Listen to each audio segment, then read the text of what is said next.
Neil, I want to talk about how losing someone can actually completely reshape you in business.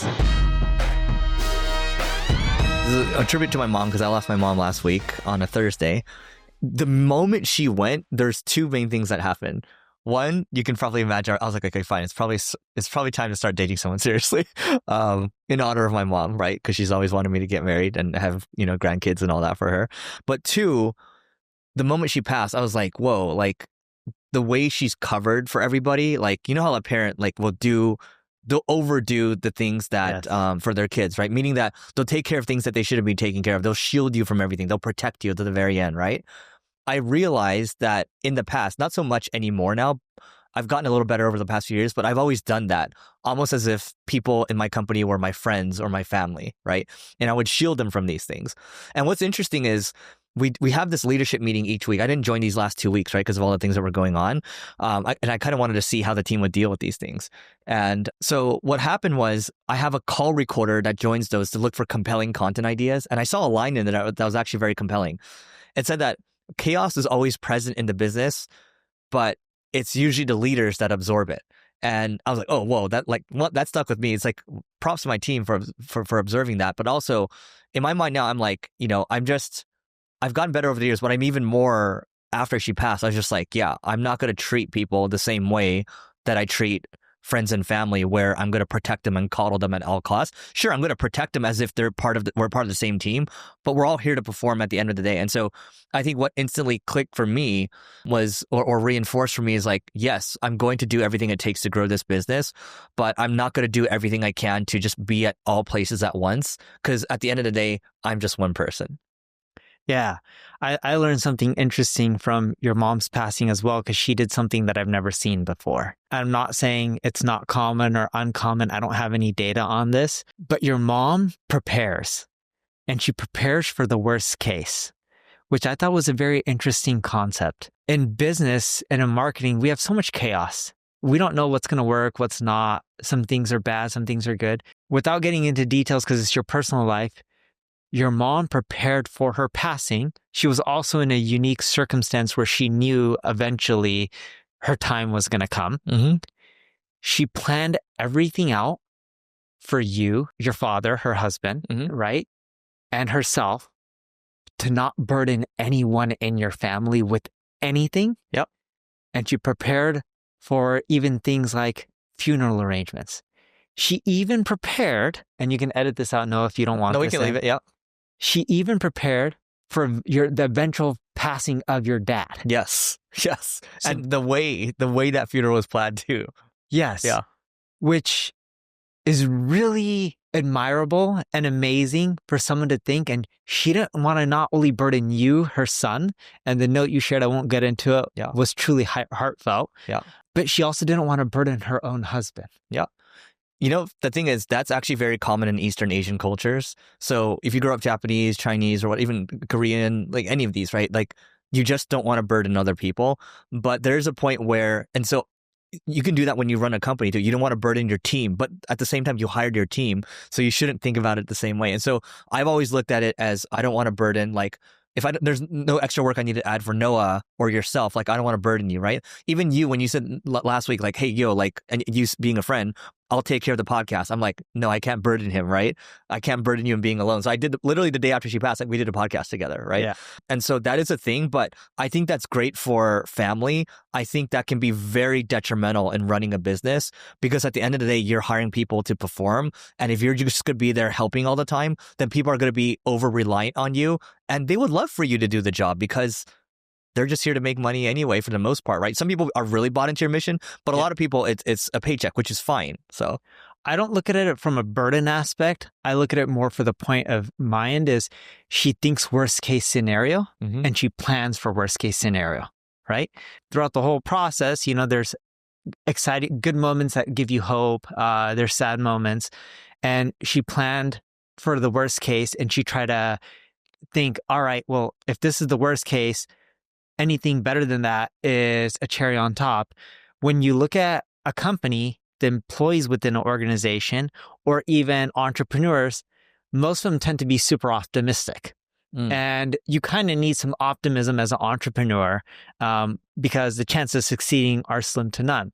But how many entrepreneurs do you meet and business owners and executives that are running companies that plan for things not going the way they want? I don't really see it. I usually see them saying, here's what our goals for the year. This is what we're going to hit or try to achieve, and let's plan for that.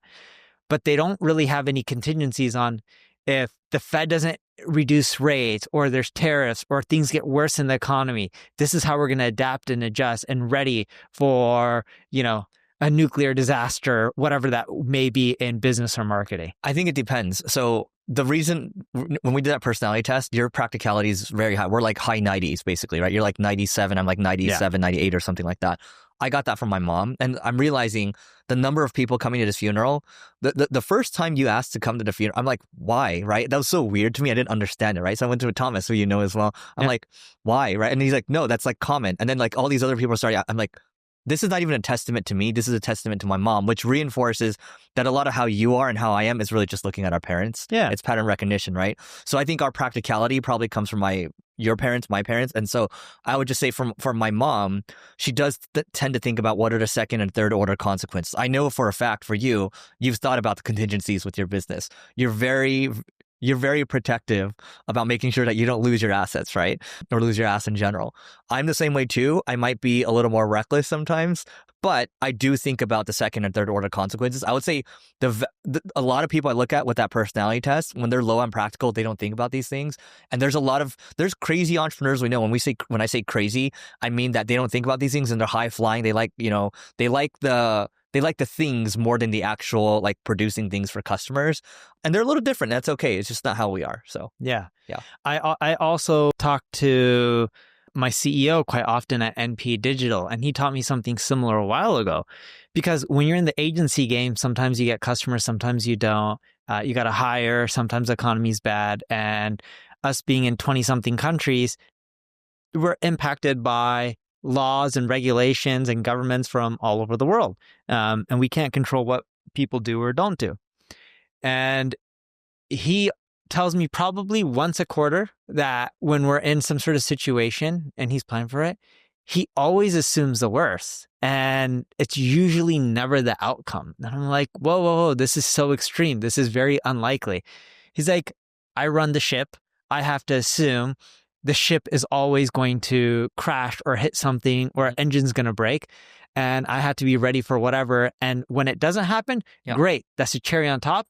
But I need to be prepared in case something bad happens, like an iceberg comes in our way and we don't see it. Yep. And that is why CEO is the worst job. Yes. Because everything rolls up to you that you don't want to roll up to you, and that's just what it is. If you're in B2B, here's the deal. LinkedIn account-based marketing sucks, but it doesn't have to. With Carrot, it allows you to create personalized ads towards your customers and also personalized landing pages that align with the ads, so you're going to have higher conversions, and influence pipeline reporting to prove that your ABM works. So if you want to learn more, just go to carrot.ai and you can join the waitlist. Again, it's carrot, KARROT.ai, and we'll see you on the other side. Right. So like I mentioned earlier, just to kind of tie the bow around this, the quote I mentioned, so chaos is always present in business. I think it's not even the leaders absorb it. You get to choose. If you're one of the owners of the business, you get to choose who absorbs the chaos, and you have to choose wisely. And if those people can't absorb the chaos and they try to kick the chaos back to you, those people unfortunately aren't the right fit, and you have to move on from them quickly.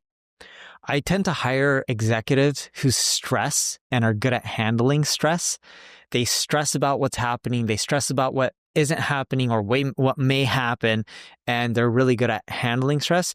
The reason I hire people who are like that, I've noticed a trait or a trend in which those kind of people in my organization are really good at dealing with problems, and they don't put it on other people. Mm-hmm. They tend to be a little high strung, but I like working with executives who are kind of like that, because like when things go wrong, like your mom passing away and then the organization has to pick up without you, when you have people who are high strung and worry about everything, they just deal with it. And they tend not to come to you with problems. They tend to come to you with solutions, and they come to you with the solutions after the problem happened, and they tell you, oh, this problem happened, here was a solution already implemented, and this is what happened. And they bring it to you after everything is pretty much done. And it's like, those are the type of people that really help an organization. You know, there's levels to that, right? So there's people that don't point out the problem. Then you have people who just point out the problem. Then you have people who point out the problem and the solution. That's it. And then then you have the problem, the solution, and then they just do it. And then it's just like, oh, it's done, Neil. What else would you like? I plan on doing this next. Is this okay? Right? It's just one step after another. They're proactive. But to your point, the question I like asking people now to test their resilience, and you can't test resilience that well during the interview process, but I'll be like, hey, Neil, tell me about a time when you worked your absolute hardest, right? And you might have someone that says, okay, yeah, I woke up at 5 a.m. and I'd work until, probably 1 a.m. when we're doing these acquisitions. And well, why did you work so hard? Well, because I really cared and I was really involved in integration, blah, blah, blah. How hard was it really? Like, how stressed were you? Oh, on a scale of 1 to 10. Okay, maybe like a 10 out of 10. Why was it so stressful? Why did you work so hard again, right? And then I get to the question, I'm like, okay, well, how many hours were you working per week? And they'll be like, oh yeah, like in this case, it's like they're working 80, 90, 100 hours. Okay, that's hard work, right? And then the other question I'll ask right after is like, what season of work are you in right now, right? So like, are you still looking to work 80, 90, 100 hour weeks? Yeah. Sometimes they might say like, look, I just want to work 40, 50 hours a week, which is fine. But the worst is when I ask someone, what's the hardest you've ever worked? And they said, probably 40 to 45 hours. And it's not going to cut it. It doesn't cut it, right? And so my point is, resilience is everything in business, and the more resilient people you can hire, the more resilient the company will be. But then it's like, how do you test for these things? I don't know if you want to add anything to that. Yeah, I don't know how to test because I haven't been too involved in the interview process in my organization or actually any of the organizations. For execs, like high-level execs? I tend to interview them later on. I make sure they're player coaches. That's the big one. I make sure they're willing to work 7 days a week. Because you're not a player coach. No, but I know my weakness is I can't coach. Yeah. So I tend to not hire people like me. I try to hire people who are better. Yeah, to cover your weaknesses. Uh-huh. Yeah. And the reason I look for executives who are player and coaches, most executives are coaches, no problem. I don't want executives who's not willing to get their hands dirty. Yes. It sets a bad example for the rest of the company. Yeah, because they think they can do the same thing. Yep. When I interview them, I talk about problems that we're facing and I ask them on the spot how they would overcome it. And I would also give them real life scenarios of issues we've dealt with and how they would have solved it in the past. And I compare it to our decision making because we then learned of what worked, what didn't work. And we kind of see their thought process. You're looking for a light bulb moment. It's like, that reaction, right? I'm looking for experience. Yeah. And people, when they can give really high level when they can give really granular details on how they actually solve something, usually they're involved in it. When they tell me more high level stuff and they can't get granular, that means they may have been the manager, but they don't know how to actually get it done without a good team. We've been interviewing these COO candidates, and the difference between the ones that are really good versus the ones that aren't, the ones that are good, they can whiteboard in real time. Like they can break down their thought process and go into the details, right? When we give them like a hypothetical campaign or like a scenario that we're dealing with, right? So similar to you. Now, the ones that struggle with the whiteboarding and then they tend to try to dance around it, it's like, man, they've had like so much experience, but when push came to shove, it just wasn't there. And you have to trust your gut in that situation. It's like on paper, they look really good, but you got to trust your gut and just say, it ain't going to fly. So. Yes. But one mistake that I've made with this whole interviewing and hiring process and even telling my team how I want them to work, a great example of this is, this, people in an organization tend to come with problems. They very rarely come with solutions. So in marketing, when AI overviews first came out, I remember, it came out, rolled out to a lot of traffic, then they rolled it back and it was barely any keywords that had it. And then it started creeping up. It eventually really impacted the health industry. AI overviews were showing up all over for health-related keywords. And I remember we have a client specifically with the AI overviews in health. They didn't adapt and they weren't adapting fast enough. A lot of pages. We were helping them execute. They just couldn't put enough internal resources. So when I was talking to my team and they were coming with the problem, eventually, some of them started coming with solutions, but I learned something in which I used to push people, hey, when you have a problem, you better come with a solution as well. It slowed down how many people came to me with problems, which was a bad thing because people were afraid to tell me a problem when they couldn't think of a solution. So then I wasn't always aware of the solutions, which is bad as well. I mean, I wasn't aware of the problems, which is bad as well. If ideally want people to come with a solution, but I rather know a problem than not know the problem. And some people were just afraid. So eventually I made it where people would just come to me with the problems. They try to come up with the solution if they can. If they can't, I tell them it's okay, but just try. I always want to know the solution no matter what. I won't get mad if you don't have a potential solution. Just tell me the problem. And then eventually together we brainstorm a solution. And I'm like, well, if you look at the AI reviews, they're telling me they summarize, but I'm like, it's hard. And I was like, you know what? Why not have AI help summarize the articles we have and come up with 3 bullet points for every single article and then have humans review? And then we went in, made mass changes. With a lot of keywords within 24 hours, we were noticing the AI reviews were starting to pull us in because we were already ranking on page 1 for a lot of keywords. Right. They just weren't pulling us in as much to AI reviews. And then we started seeing our traffic change to that site. But the point I'm getting at is when I was going through this learning, yeah, it's ideally great for people who plan and are player coaches and will just get things done. If you force that culture, there's always people within an organization that can't keep up, and you're going to have people on the lower levels, and it's okay, but you want them to still come to you with problems, because if they don't come to you with problems, you won't solve them. They'll just be, hidden, and then you won't see as much growth. Yeah. I think one thing is, and these are people of all levels coming to you, I'm assuming, not just your executives. Yeah. Okay. Yeah. Because the one thing that we do on our end is everyone has at least, most people have one KPI they're tied to, right? Like to indicate if they're successful or not. And it's every week it's your red, yellow, or green on. It's traffic lights, right? Yeah. And so for us, it's like, okay, if someone's consistently red or yellow, but then they say things are going well, but they're not bringing any problems, then it's very easy for us to just call them out and be like, well, no. And these documents are public to everyone, so everyone can see if you're red or yellow, right?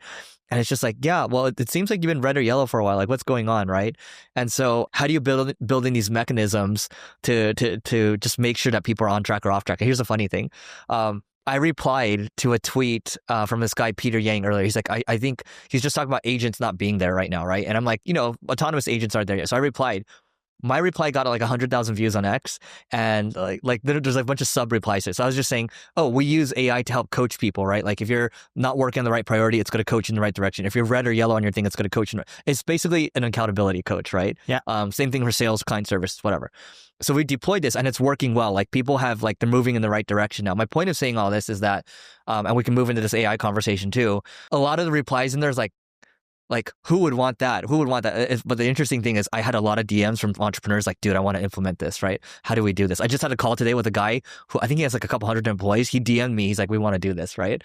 My point of saying all this is that I think we're going to move into a world where it's like everyone's held accountable to one or two things. And I think they're going to be forced to bring their problems and solutions, especially because they have AI as a partner now. Because for me, I'm just like, it's constantly my thought partner. I can't not have an answer now. Yeah. So, and I hope it's just going to make life easier for everybody, not even just the founders. So, but I also think some people have the wrong mentality when it comes to mindset as an employee, because as an employee, you should want to improve. Yeah. And you should want to become better. You would think so. Oh, you've never been an employee before. Okay, yeah, you say your piece and then let me tell you me as an employee. Go ahead. Yeah. So technically I have been an employee. Few years ago. Oh yeah, okay. Yeah. Well, that doesn't really that doesn't count. That doesn't count. For a short period of time. But seriously, did you work anywhere in high school? Yeah, Knott's Berry Farm. Okay, that counts. Protective trench. Okay, clean restrooms and vomit. Okay, that counts. That actually counts. Okay, go. I did door-to-door sales for vacuums. Okay, that counts too. I was a cashier. Okay. Give your thought, and then I want to hear your opinion too. Yeah, but I had an interesting question, and I can tell where this person was going. I was at an event. I was talking about marketing, and I always every once in a while, I get really oddball questions from left field. One time I got a question so with AI, how are you guys going to work on, and how are you going to work on emissions and what it's going to do to the environment? And I was talking at a really big corporation, what should we be doing? Was not related anything to my talk. They're emissions as in ESG stuff, right? Yes, environmental, pollution and all that kind of stuff, right? Yeah. But it was left field. Yeah. One of the other recent left field ones I got was, how do you deal with promoting people specifically in DEI, right? And this is just random. I was talking about growing traffic and AI. This is a random question. Yeah. And I don't want to get into people's preferences, but I know one employee that I work with for a long time. He's one of our long-standing team members, LGBTQ+. Q+. I forgot the acronym. Sorry about that. And he's been promoted a lot, right? Or I don't know what a lot is, but he's been promoted a few times and he's done really well. And I was talking to him this morning about it, and he's just like, he was telling me, thank you. And I was like, dude, why are you thanking me? And I was talking about everything from when I saw him to now he's owning a home. And I'm like, look what you did by yourself financially. Look at where you got in this company by yourself. You learned, you improved. He continually tries to improve himself with AI, learning, just getting better, reading books. I'm like, this is the individual, right? And when I was getting that question, I was just like, people shouldn't say, hey, the AI is coaching me so I have less yellows and reds in your scenario. They should be like, the AI is making me better so I can do my job better, perform better, learn more, get raises and promotions, make the company happy, make myself happy, have progress in my life. That's the attitude they should have. When I was talking about this individual, when I got the question, I'm like, I promoted him because he's good and he's learning and he's doing better. Yep. And I'm like, his personal life or preferences and that is none of my business.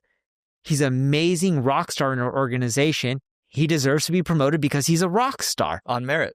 On merit. Yeah. I don't judge him. I didn't hire him because of DEI. I hired him because he looked amazing on paper, interviewed really well, was amazing cultural fit. And I'm like, this guy has amazing personality to also be on sales calls as well.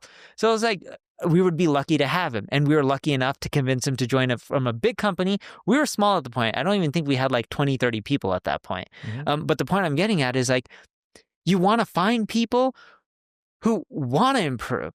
And when you see those comments on LinkedIn, and it's usually places like LinkedIn where they're hating and it shouldn't be a requirement and they hate this kind of stuff, a lot of those people will struggle to do well in this world because they're pushing back anything that can potentially make their job, them better at their job, and they more so want to coast in life. Yep. And that's the biggest problem. So I don't know about you, but like, did this click for you when you're, at Knott's Berry Farm? Were you a very growth-minded person at that point? I was. You were? How old were you? 15 and a half. But you were selling CDs and stuff already. Yeah. Okay, see, that's different. No, but dude, I remember when I was at Knott's Berry Farm cleaning toilets and picking up trash. I remember I was doing it right next to a small restaurant within Knott's Berry Farm. A lady was pissed off at her service for food. Now, I was in the trash services. I forgot what it was called. They gave it a fancy name. It wasn't called trash because then no one would take that job. Yeah. And she was really pissed off. So I tried helping her, even though I was not in the restaurant area. And I tried calling, when I couldn't help her and resolve the problem, she spent money, she didn't get what she got, and the staff there was rude to her. I called my manager in the trash area and tried to get it solved, and eventually it did. Yep. She tipped me money. I gave it back to her. I said, no, you had a terrible experience. No one should get tipped for your terrible experience. I'm sorry about this. Yeah. But my whole take was, if people are unhappy and you don't try to fix it, how many of those people are going to tell bad things about the park? At that time, it was Knott's Berry Farm and not come back. Yep. I'm like, this is going to affect their numbers and this is going to affect people. I wasn't thinking about it from a growth aspect of, hey, I'll get a raise or promotion or I'll get acknowledgement. I was like, a business needs to keep people happy. You can't keep everyone happy, but you should try your best. Yeah. I'll share a few stories here and then we can move on. But the phrase that comes to mind here is you help others get what you want and you'll get whatever you want. The way I was brought up though, and this is no fault, I think it's just most people think that money should be the priority. But it's the other way around. You help people first, then you make money. The money is a residual, it's residue from the value that you add.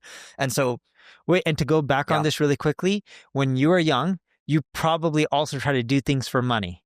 For the sake of it. Absolutely. How often did that work out? For marketing campaigns like your elderly care websites and a few of those? I mean, even before that. But okay, let's use the elderly care website. So we had a website called CareSprout. Okay, so we're trying to go after like a place for mom, right? Which is doing hundreds of millions PE back. Oh, let's go for a place for mom. And it was a marketing platform. You and we tried to start a poker site together, right? Yeah. But that wasn't really what we were into. We still got on calls with executives from like big companies and all that. Yeah, you said it was a call with Zynga. Yeah, with the Zynga. Poker game. Yeah, you're like, how do I set a call? I was like, I cold emailed them. But my point is, and by the way, when that call, I think I was still 24 years old, 25, you were 26. So we're still pretty young, right? We're still relatively young right now, but a little older. But my point is, when I did these things for money, I didn't feel fulfilled and I kind of felt like I was lost, right? Whereas when I worked for that one startup, that education startup, I felt very bought into everything where I was happy to work 7 days a week, even though we were working 4 days a week. And the reason for that was I felt like I was learning so much and I felt like it was like a drug. Like the amount I was learning and implementing and seeing the results from it, it felt like a video game. And so that's where it made it fun. And I think at that point, I had like maybe a year or two before, I started really getting into personal growth. And then from there, it started to compound and where I started thinking about, okay, how can I add value first instead of making money? I think the problem for the majority of people is they don't spend. I'm not saying you need to read personal growth stuff because you've never really done that. You've always looked within, but as long as you have a mindset of I'm just going to keep trying to get better for the rest of my life, there's no way you can lose. But if you're like, oh, I'm just going to try to hit a certain dollar amount, the problem with that is that's very limiting and that limits your entire mindset because you're tied to a dollar amount. Yes, but if you go back to the examples of like poker for us or the elderly care site, and Eric and I had the model of just get the traffic and the rankings and we'll figure out what to do. Yeah. It never really did well because neither of us were passionate. Exactly. When you're passionate, you put the time. Like when you worked at Treehouse, the educational startup, they went from, if I'm not mistaken, 5 days a work week to 4 day work weeks. No, they had 4 day work weeks, then they tried to make it 5 days and it pissed everybody off. Yeah, but when it was 4 days, whatever the number was, I knew you guys were working 4 days. Yeah. You, in many cases, were working 6 days, 7 days a week. I always worked 7 days a week. And you loved what you were doing and you were passionate and you didn't really care if they asked you, you said, hey, you don't have to work. You still did it because you loved it. I worked 7 days a week even after the CEO threatened to fire me a month into the job. I still work 7 days a week. Wait, he threatened to fire you because you're working too many days? No. So a month into it, because we didn't have that much runway left. We had 3 months of runway left, right? But the previous marketer before me, we weren't hitting numbers, right? And so, that guy ended up rage quitting because I got promoted to head of growth at that age, right? At 25. The guy's like, what the fuck? Makes sense. Sorry for my language. Then I decided, I'm like, yo, like all our marketing is screwed up right now. I need to turn off ads and figure out what the heck is going on. Yeah. So I turn everything off, right? And then a month into me being at the company, the CEO pulled me aside. He's like, hey, look, if you don't hit numbers this month, we're going to have to unfortunately part ways. And so at that point, I can be a little crybaby and just quit. Or I can do something about it, right? And so it's like, oh, okay, well, I get to do something about it. Okay, all in YouTube ads. And then it worked out. So yeah. Then we raised our Series B. Things were happy for a little bit until they weren't again. So that's true. Yeah. But to your point, it is passion. So I think those of you that are looking to work somewhere, you have to be passionate about it and you have to feel like you're learning and you're getting better. I would just say that I have a lot of great relationships with ex-grainers. The ones that I'm still friends with, like Noah, for example, right? These are all people who have tried to continue to get better the whole time. And they might come up to me, like I was hanging out with a couple of them in Japan. They're like, Eric, you changed my life. And same thing for you. I'm like, I didn't change your life. It's because you continue to bust your ass and you decided to make something of yourself. And that's why we continue to have a relationship. It's the ones that just keep pointing out problems. I don't really talk to them anymore. So yeah. No. And I think when it comes back to passion and marketing, I think a lot of marketers get it wrong. Like they're like, I'm passionate about marketing. Well, if you're passionate about marketing, but you're marketing stuff you don't care about, it just doesn't work as well versus if you're actually passionate about marketing and you care about what you're involved in, like the projects, and you think it's cool and you enjoy it. Yeah. By the way, Neil and I will always hire amazing people who are growth oriented, who are resilient. So if you think you're that and you are smart about your cold email and your cold outreach, for sure we will notice. I don't think there's any chance where I haven't noticed that before. Same for you. Yeah, but what's interesting about you and I is we hire really good people during bad times, and when it's not just bad globally, but it's also bad for us business-wise. Yeah. And the reason we do that is because during bad times, it's easier to get amazing rock stars. During good times, it's extremely hard to recruit. Dude, 2021 was really hard for everything, right? It's like you would make an offer for someone and then they would join. The day they're supposed to start, they join another company. Dude, I had that. That happened so many times to us. I was just like, what? Yeah. That is it for today. Please don't forget to rate, review, subscribe, and we'll see you tomorrow.